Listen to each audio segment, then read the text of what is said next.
Retour dans notre magazine avec notre invité Valérie Ondo Ébé. Je vous rappelle qu'il est ancien conseiller du ministre de la Jeunesse et des Sports du Gabon. Bonsoir Valérie. Oui, bonsoir José, encore une fois.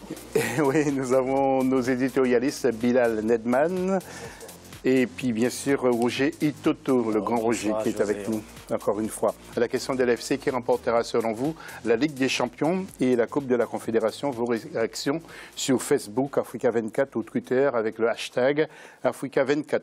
Le football tchadien qui n'avance guère, il est au point mort depuis quelque temps. C'est le dossier de l'FC.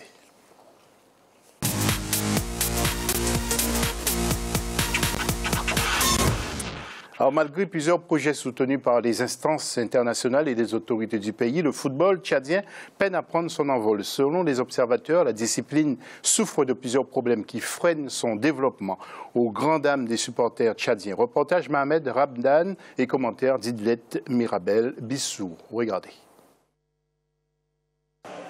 Ils sont plus de 10 millions de Tchadiens à avoir le même rêve.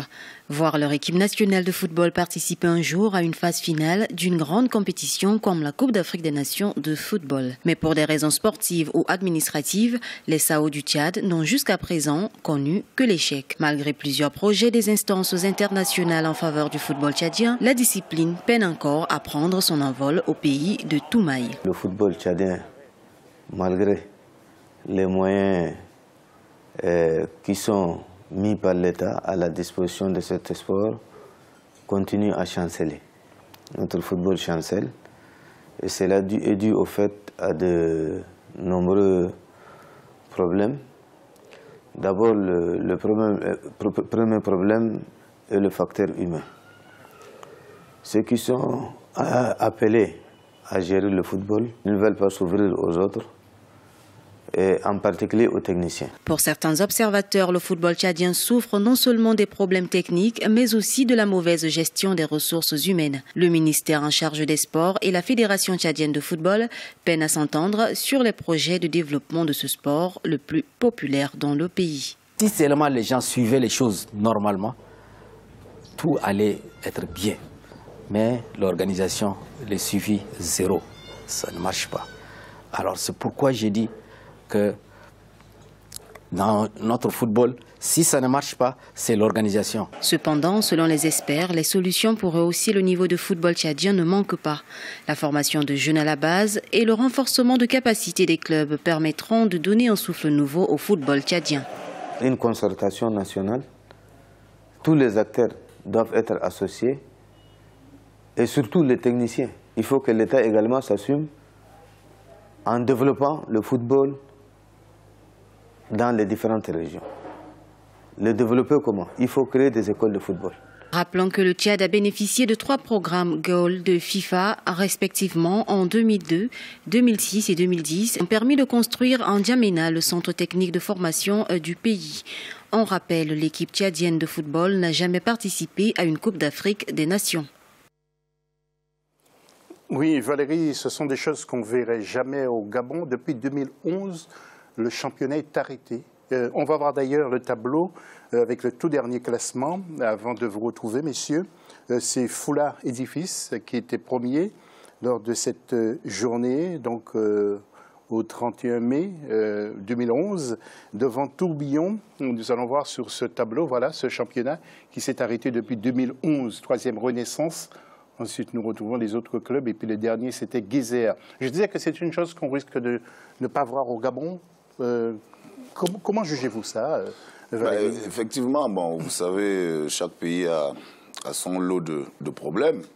Mais là, depuis 2011, ça veut dire qu'il y a quand même un sérieux problème.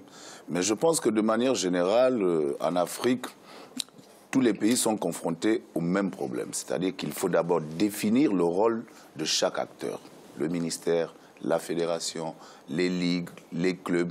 Et lorsque cette définition sera faite, dans les missions et les rôles de tout un chacun, on pourra à partir de ce moment faire des projets porteurs où on ferait une évaluation par rapport au rôle, par rapport à ce que les uns et les autres doivent faire pour qu'on puisse évidemment sortir du bourbier dans lequel on est, en sachant que les jeunes, filles comme garçons, ont besoin de la pratique du sport, bien évidemment du football, pour pouvoir s'épanouir, pour pouvoir se développer. Donc, il faudrait que les ministères qui ont pour objectif de réglementer la pratique du sport déjà, essayent de mettre un certain nombre de mesures pour que tous les acteurs puissent savoir quel est leur rôle. Après, évidemment, sur des projets, 4 ans, la fédération aujourd'hui, toutes les fédérations du monde sont sur un mandat olympique de 4 ans. Il faudrait que ces fédérations arrêtent de ne regarder que les équipes nationales, parce que l'équipe nationale A, c'est bien évidemment la vitrine du pays, mais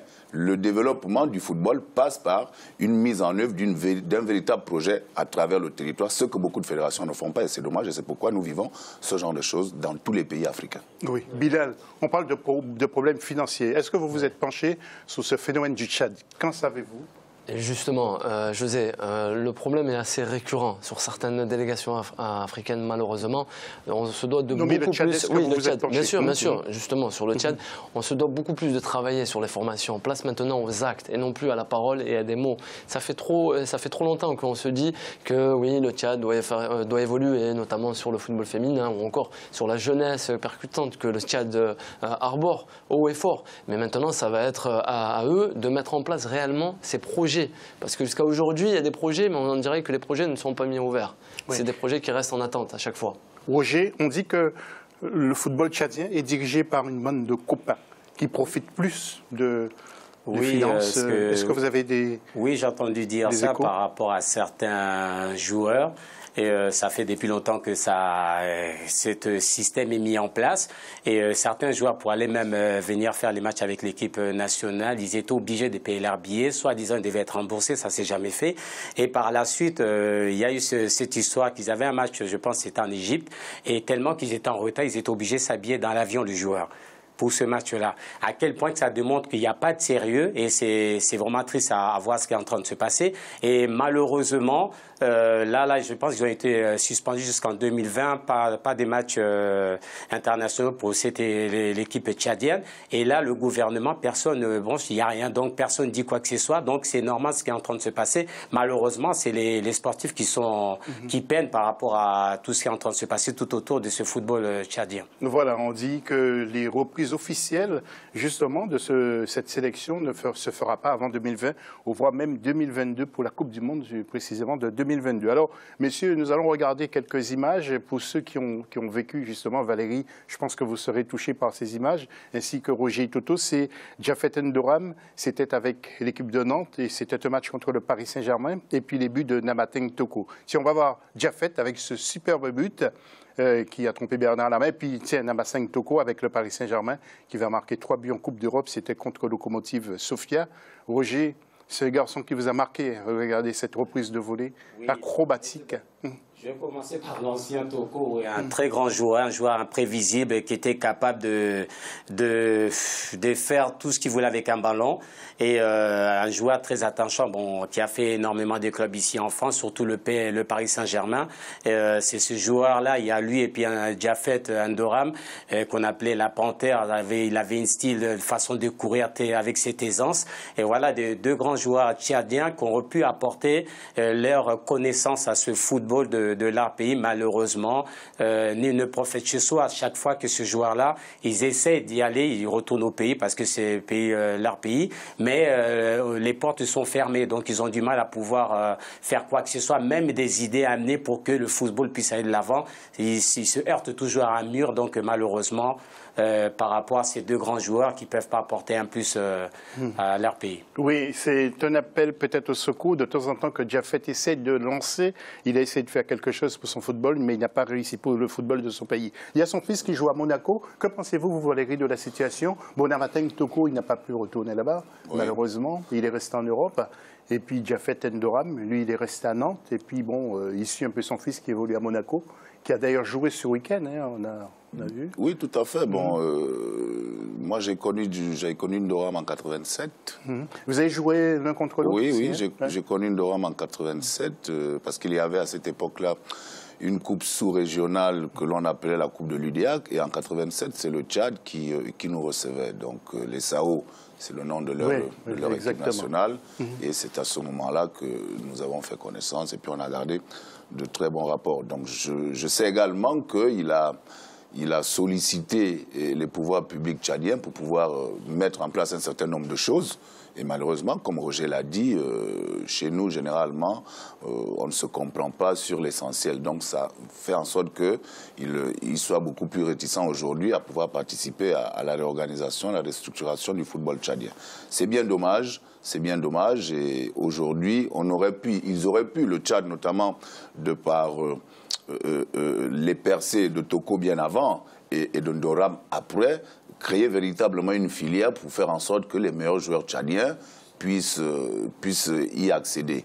Bon, comme on le dit, il vaut mieux tard que jamais. J'espère que la fibre patriotique parlera pour que Jaffet refasse encore un appel du pied. Il n'est jamais trop tard. Au vu de la situation, il faut véritablement que les fils de ce pays qui ont de l'amour pour le football essayent de se mobiliser pour vraiment relever le défi. 2022, vous imaginez, moi je suis joueur. Je ne joue même plus au pays. Si je ne peux pas jouer une compétition continentale pour me qualifier à la CAN, pour me qualifier à la Coupe du Monde, ce qui est logiquement l'objectif, ça nous sert à quoi d'avoir un championnat, ça nous sert à quoi d'avoir des équipes nationales. C'est vraiment déplorable, mais bon. Ok, Valérie. Valérie, je vais faire bouillir le sang de quelqu'un que vous connaissez, c'est Roger Toto. Parce que nous allons partir au Congo-Brazzaville. Oui, j'aime bien. Oui, mais lui, il n'aime pas trop. Ah bon? Oui, je ne sais pas pourquoi. Il n'aime pas son voisin. Le championnat du Congo-Brazzaville avec la 34e journée où les Diables Noirs se sont imposés 2-0 contre les jeunes fauves, je suis un peu enrhumé, excusez-moi, de Dolizier au stade Alphonse Massamba Débat de Brazzaville. Et justement, les deux équipes que jouent coude à coude. Alors, après le match de Diable Noir, justement, contre les Jeunes Fauves, Deva Panzou a recueilli les impressions des deux entraîneurs. Écoutez-les. C'est vrai qu'on n'a pas gagné de titre cette année. Et si on peut figurer parmi les 4 équipes qui vont représenter le Congo en compétition africaine, je crois qu'on aurait fait le boulot. Notre mission à nous, c'est qu'on puisse qualifier cette équipe-là en Coupe d'Afrique pour honorer tous ceux qui ont contribué cette année. Les petits ont levé le pied au moment où le Diable Noir a obtenu son premier but sur pénalty. Dans la nervosité, ils ont perdu les repères. Une chose est vraie, il faut que nous puissions faire attention avec notre football. C'est seulement si les arbitres n'arrivent pas vraiment à bien gérer les matchs. Voilà, Roger, c'est un championnat que vous suivez au Congo-Brazza, avec les Léopards qui sont en tête devant les Diables. Oui, je le suis. Et puis c'est un championnat qui est très bien organisé. Les joueurs jouent sur des superbes terrains. Et malheureusement, comme j'avais déjà dit, je suis déçu de ne pas avoir vu le Congo qualifié, être dans le groupe pour la CAN, quoi. Donc je suis un peu déçu par rapport à ça, oui. Oui, vous qui êtes un enfant du pays, Bilal, du continent africain, je ne dis pas du pays, mais du continent africain, vous regardez tout ce qui se passe sur le continent Bien sûr, je regarde et je suis même amené à à voir que le Congo, justement, il y a une réelle évolution, notamment dans le championnat congolais. Et moi, je trouve que voilà, c'est une nation qui pourrait en dépendre pour en devenir l'une des meilleures à l'avenir dans le continent africain. Quand vous parlez du Congo, c'est lequel ? Brazzaville, je veux pas. C'est ça, la RDC. On reste sur la RDC. C'est pas le Brazzaville, justement. Oui, d'accord. Bon, vous pensez. Je veux pas tomber dans le piège, je sais. Voilà. C'est la fin de la deuxième partie de cette émission. On se retrouve tout à l'heure et nous allons parler aussi de l'affaire Serge Aurier. À tout de suite.